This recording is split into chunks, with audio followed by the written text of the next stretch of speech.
قال واصل ظهورك على رغم العدا، واصل عبد السلمان والخاين ولد منصور يحق لي لا مدحتك وانت تستاهل يا من صنع فلي وحدتنا ليوم النور. انت الصفي الوفي الزاهد العادل، انت الشجاع الشريف الشهم يا مشهور، انت السموح الطموح الصالح القائل الله ثم الوطن والشعب والدستور. انت الزعيم الكريم الواعي العادل، انت الوحيد الفريد القائد المشهور لله درك علينا عرف العاهل ان اليمن مقبره للغازي مذعور واجهت عدوان في الخارج وفي الداخل، واصبحت يا ابو حمد شنقور في الحنجور في حلق من باع ارضه بيع بمقابل حفن الدراهم وقفل بيته المعمور سافل.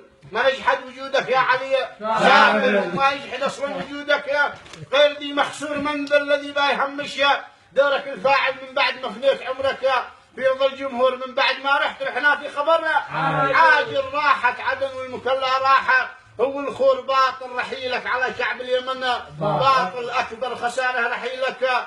شعبنا معذور سلمتنا يا علي للنذله والفاشل هادي ومحسن وبن شاجع وبن منصور وعاد بن دغره والشايف وابو عادل وابن العليمي والاحمر والحق الدكتور المؤتمر في لجانها كلها كامل. تبرأت منكم كلنا عمل منشور، ما نقبل النذله والخاين ولا القاتل ولا العميل الذليل الهامل المأجور. الشعب ما عاد هو جاهل ولا قافل، وقد عرف من هو الحاضر وذي محظور. ناظر على من يا صقر العرب، ناظر يا القايد اللي متغنف لك حمام الدور انت ومن جانبك من جيشنا الباسل تحيه جلال منا من فرح وسرور. الشعب يا ابو حمد لا زال متفائل انك تضوي بريق اللول والبلور تدفع بنجلك، ولو محمد علي قابل مجبور لشعبنا يجتمع مجبور.